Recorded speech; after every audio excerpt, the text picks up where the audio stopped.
Hey, this is Russ. Yeah, I'm back out on the road again. Yeah, what am I doing now? Well, I'm doing another review. Yeah, this is another Velotric bike. 2 days in a row I was able to go out. I can't believe it. Today's temperature is about 52 degrees right now. A little windier than yesterday, it seems. But I figured, okay, let's take a look at that. Yeah, it said speed of 17. This thing was showing about 18.8. So this is typical. I don't know. I'm beginning to think that that speed thing might be off by 2 miles per hour. Seems like every bike I have is anywhere between 1.5 to 2 miles per hour faster on the bike than what that thing says. Can't be every bike, right? Is it? Don't know. I always thought that those radar things would be pretty accurate, but I'm beginning to wonder now. Anyway, I am on the new Velotric Breeze 1. Yeah, Breeze 1 is a commuter style bike that does a similar thing like the Nomad 2 in that it has a cadence sensor and torque sensor option in the advanced section of the menu where you can choose whether you want to do torque or cadence sensor. Yeah, so that's kind of nice, right? We're riding over to the area where I typically do my e-bike reviews. I figured I'd do it the same way that I did the other one. We'll ride first a little bit, and then I'll show you what the bike looks like. Yeah, this one's a commuter style bike, so it's a lighter in weight type bike. I'll tell you all the specifics when we get there. Keep you in a little bit of mystery before we get there. So just like the other one, everything on the bike right now is stock. The only thing I added is a side view mirror like I typically do. I do that pretty much all of the bikes that I have. But if you saw the Nomad 2 review, it's going to have a lot of features that are very similar. We'll go over that when we get there. All right, let's get through here. And the water is still there on this path here, but it seems to have receded a little bit. We'll go a little bit slower.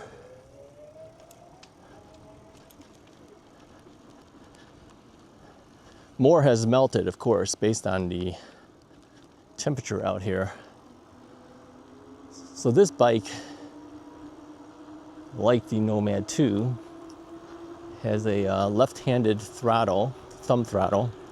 It is of the type that I like. Yeah, it's over here.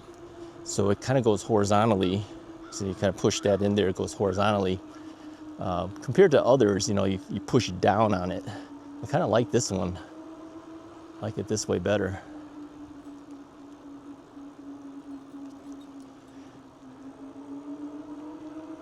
Yeah, the lake over there, or the pond over there, is all frozen over still.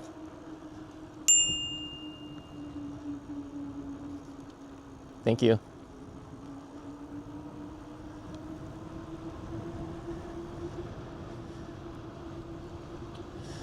So like the other bike, this is set up as a Class 2 bike when you first get it, but you can unlock it to do Class 3 speeds of 28 miles per hour, throttled or pedaled. We'll see all that in a minute here. Taking it easy on this bike. This is a pretty easy to ride bike. It reminds me of your standard non-electric bikes, really. It really kind of does feel like that. I feel like I'm riding one of the bikes I used to ride way back in the day before we had e-bikes. But of course we get the benefit of e-bikes. Okay, let me get off here. We'll swing it around here. Yep, there you go. Let's flip it over here. Put the kickstand down. All right. Okay, now this time I remembered to bring a selfie stick, so let me pull that out. All right, this is the new Velotric Breeze 1. Yeah, the Breeze 1 actually is a brand new model. Don't get it confused that is there a Breeze 2? No. That's for future, in case they ever decide to add any other Breeze versions. At least you know this is the first of the Breeze models. So yeah, it's brand new, it just came out, all right? So the Breeze 1 is a commuter style e-bike. If you take a look at the tires, this is a 27.5 inch by 2.2 inch tire. So it's very thin tire. The whole point of the thin tires is that it gives it more maneuverability. It's more nimble than a fat tire bike. You can turn really easy on this style of bike. Now, the interesting thing with this bike is that when you first get it, it does not come with the fenders or the rear rack. It is an option. I asked them to give it to me so you can see what it looks like. The front and rear fenders add another $69 if you decide you need that. And then the rear rack adds $71.99 to that price if you decide you want to get that too. I would get it personally. I mean, if you roll over anything with water, you might want the fenders. And of course, having the rear rack comes in handy if you want to carry anything with you, okay? But again, you don't have to. Now, the bike is very light in weight. It's only 48 pounds without those two components on there. I don't think the fender and the rear rack adds more than a pound, pound and a half. I mean, they're pretty light. The fenders are plastic. The rear rack is, you know, lightweight aluminum, so it's not like it adds much to the weight. So I would say within 50 pounds or less with those components on there. Step over height on this step through design is 15 inches from the ground to that top point up there. Interestingly too, it does have an Apple Find My ability. So if you have an Apple phone, you could use the Find My feature in there and find where your bike is. Yeah, so it kind of helps you find the bike in case your bike is taken somewhere. And you could also use it on Apple Health. So that's kind of nice. Yeah, so it'll link up there for you. Oh, and going back to the tires real quickly too, the tires should be inflated anywhere between 30 to 50 PSI. Okay, I put mine at 40 at this point. So it is an 8-speed system. It uses the Shimano Altus derailleur, which is very nice. And then in the front here, it has an 8-speed trigger shifter. So you have a trigger shifter here, trigger shifter down here. Hope you can see that. So that allows you to shift between the 8 gears that are on the bike. The brake system is a Tektro hydraulic brake, which is always very good. Tektro brakes are very well known. And if you look at the cable management here, it's really good. You know, it's not all over the place. It's actually done very well. Goes into the frame of the bike, comes out on the bottom, of course, to hook up to the derailleur, and of course, your rear brake. Speaking of the brakes, let me go here and show you this. So your disc brakes are 180 millimeters in the front and in the back, okay? That's pretty standard for most of the bikes nowadays. Now everything on here is stock. The only thing that I added is a side view mirror, as I typically do. But other than that, everything here is what comes on the bike. Now there's 2 different size frames that you can get on this too. There's a regular size and a large. This particular frame that I have is the large frame. Let me give you some specifics of that. So user height, if you get the regular frame, if you're anywhere between 4'11" inches to 5'8" inches, the regular is best for you. And for the large frame, anywhere from 5'6" to 6'4", okay? I chose the large.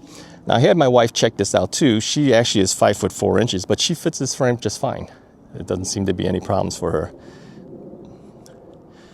Frame is actually made of triple butted aluminum alloy. And you might notice too that there is no suspension on the front fork. Now, typically, if you add a suspension to the front fork, that's going to add weight. Okay, so they kept this thing without to keep the weight down. and also to give it the feel of a standard bike. Okay. The battery is 48 volts, 13.4 amp hours. So that's right here. It's integrated into the down tube. Okay, these are IPX7, or certification is by UL 2271. The cells are 18650 cells, certified by UL 2580. Now, as I mentioned on my other review for the other bike that I did review for, they have this little sticker from UL. They're very well known for their certification with UL, so you don't have to worry as much with any issues with the batteries and the like. I already mentioned as we were riding, this has a torque and cadence sensor on the bike. So in the menu of the bike, you can change it for either style of riding. If you want an easier ride, you know, cadence sensor is usually easier for many people. If you want a feel of a regular type of bike, where the harder you push on the pedals, the faster you will go, torque sensor. And then you have 5 levels of pedal assist too to help you. And then on top of that, there's 3 other level things that you can do. We'll go through that as we look at the top. Okay, now the lighting system is interesting. It has automatic sensing on the lighting. If it's too dark, the light will kick in. But if it doesn't, let me turn it back on. There's the top button up here. If you push that, that will turn on the display here, because it goes to sleep if you don't touch the bike. Okay. Let me show you the pedal assist. As you can see the different colors on the right hand side. It says torque over there, and the numbers 1 to 5. That's your 5 levels of pedal assist. There's another button over here on this side. If you push that, you'll see it goes from eco to trail to boost over here. Okay.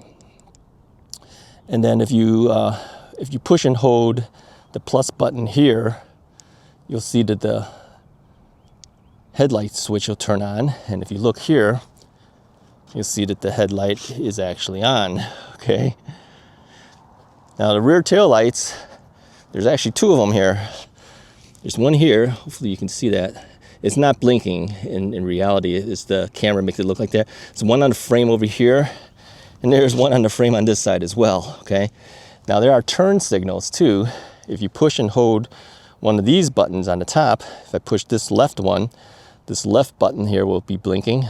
And if you push the right one, then the right side will be blinking. To turn it off, you just push it again. So let me go ahead and turn on the left one so you can see it. So here, if you look down here, you can see the left turn signal is actually blinking. Okay, and the same thing would be on the right hand side. Cancel that out. All right, as far as the tires are concerned too, I don't know if I mentioned it, but you should inflate those tires between 30 to 50 PSI. I have mine currently set at 40 PSIs. All right, there is a USB port also on here on the thing so that you can charge your cell phone if you needed to. So your maximum speed is set at 20 miles per hour. When you first get the bike, it's set for class 2 operation. But again, in the menu of the bike, you can change that, turn it into a class 3. It goes up to 28 miles per hour, either throttled or pedaled. Okay. Now they say that the pedal assist range on this bike should be about 70 miles. Well, that only happens on ideal conditions and if you're fairly light in weight. All right. The chain ring on here is 46T for the chain ring.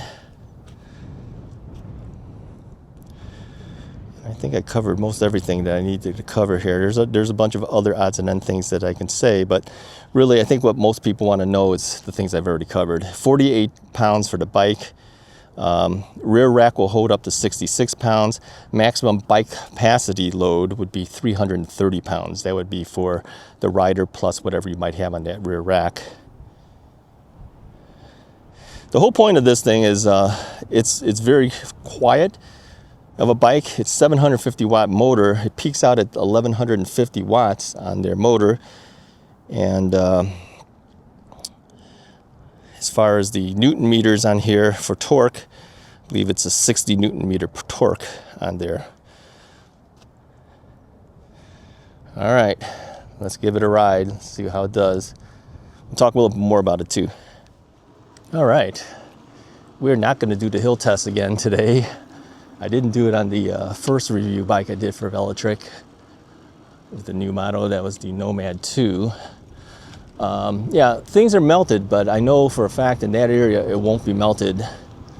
So we really cannot do the hill test. We'll do that another day. Take the bike out again.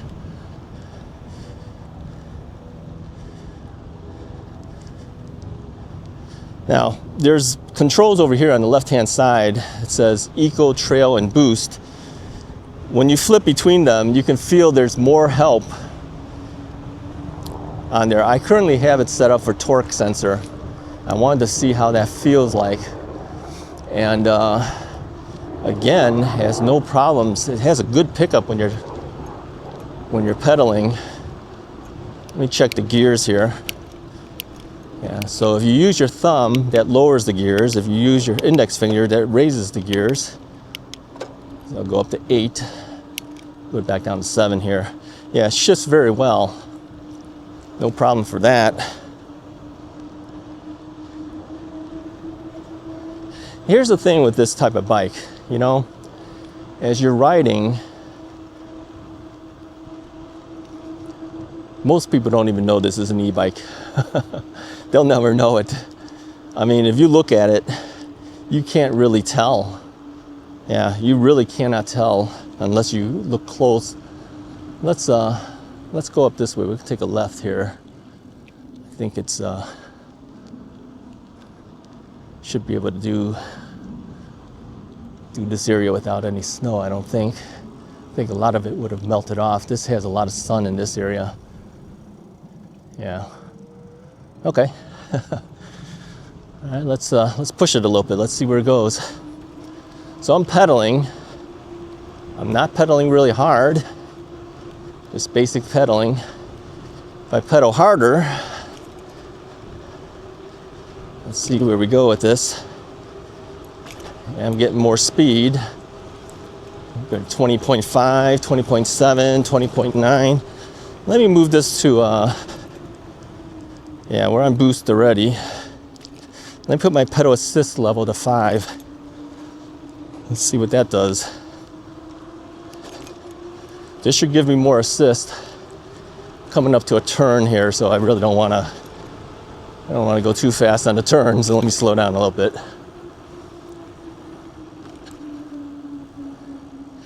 Obviously getting to 20 miles per hour is not an issue here. Let's throttle it. Now the throttle will go to 28 miles per hour as well. It is not dependent on the pedal assist level. The only thing that is dependent on is if you have pedal assist level 0, then the throttle will not work, okay? But if you don't have it on 0, throttle will go to as fast as it can go. It's not dependent on the speed of the pedal assist. I think we should go off onto the street level and we'll give it a check out in terms of speed. Let's take a right over here.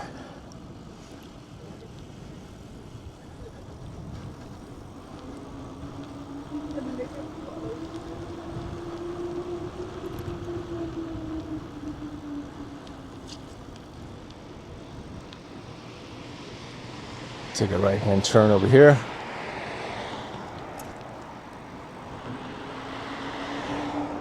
And we'll take a right at this intersection. Then we'll see how fast we can get this thing.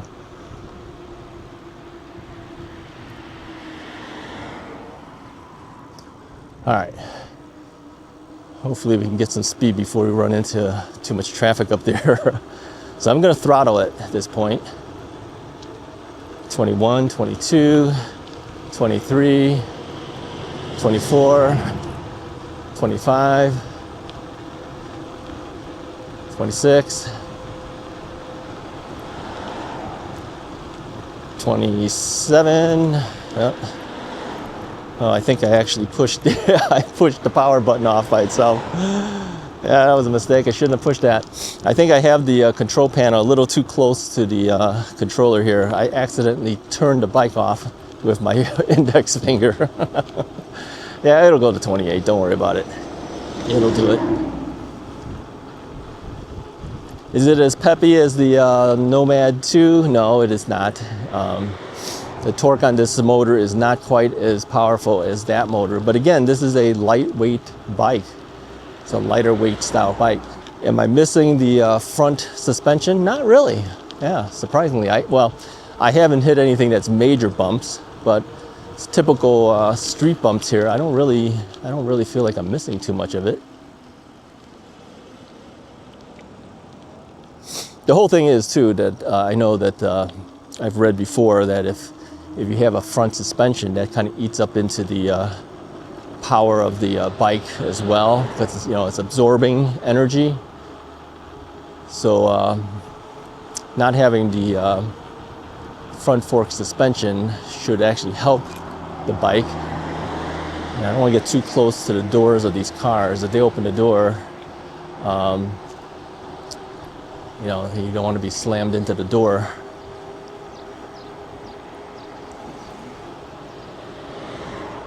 Yeah, seems to work pretty well. Pedaling so far, I don't seem to have any problems pedaling the bike at all.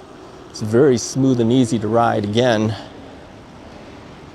It seems to be a common theme with these last two Velotric models that the bikes do ride very well. Yeah, I find that this control panel here, you guys see, I think it might be too close to this. It comes that way. I may need to move it inwards. I seem to hit that easily and accidentally with my fingers. I might want to move that forward on the handlebar, move it out of the way a little bit so I don't accidentally hit it. No, it actually does pretty well. It does 20 miles per hour really quickly, considering the type of bike it is.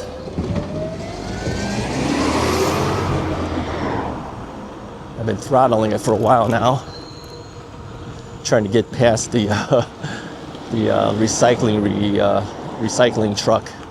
It's picking up all the recycling.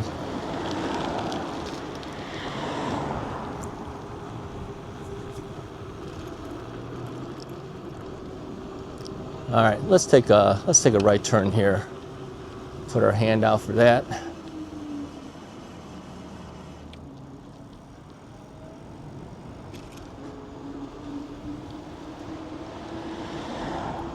All right, let's just pedal. Yeah, if you put it on boost and your pedal assist is on 5, man, you do have a pretty decent pickup when you're pedaling. Even the throttle seems to do pretty well. Surprising for a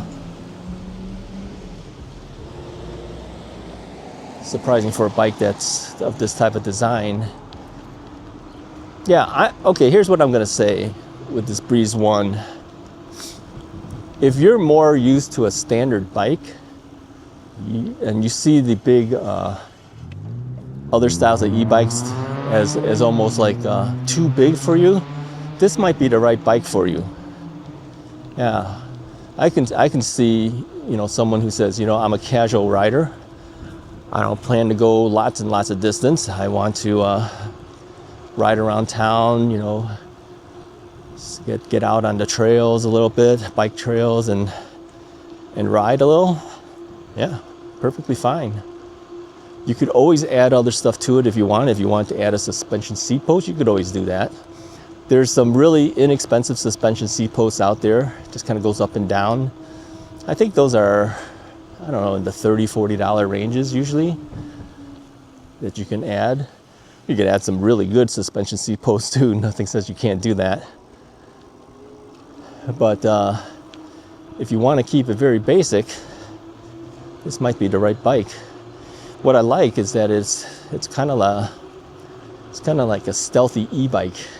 Nobody will ever know this is an e-bike. I'll tell you, nobody can really tell. I mean, even the battery is color-coded to the bike.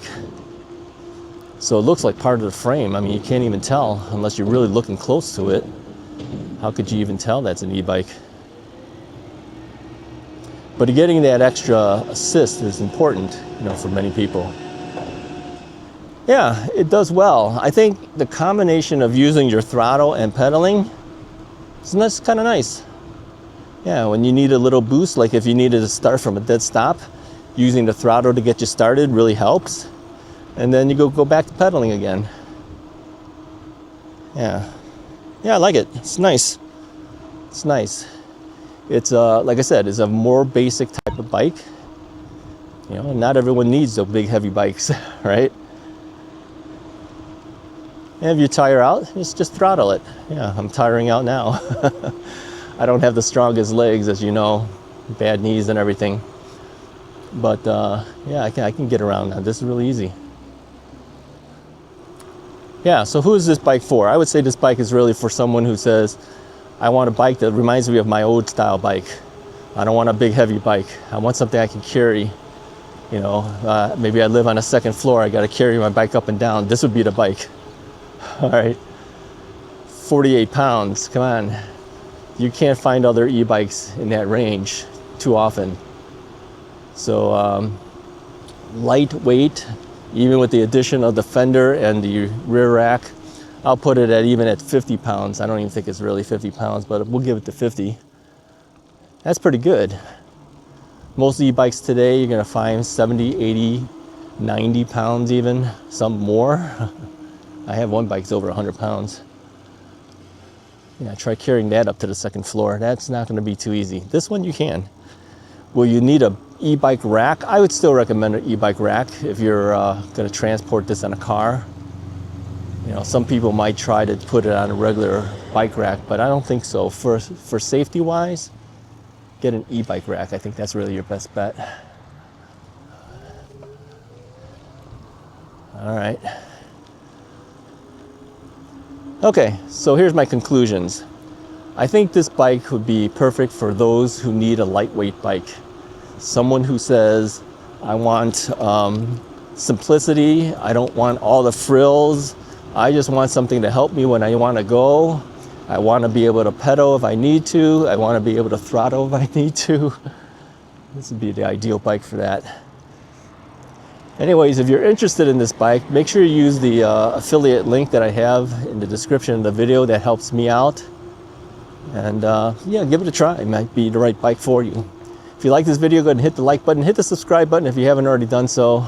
I'll talk to you guys next time.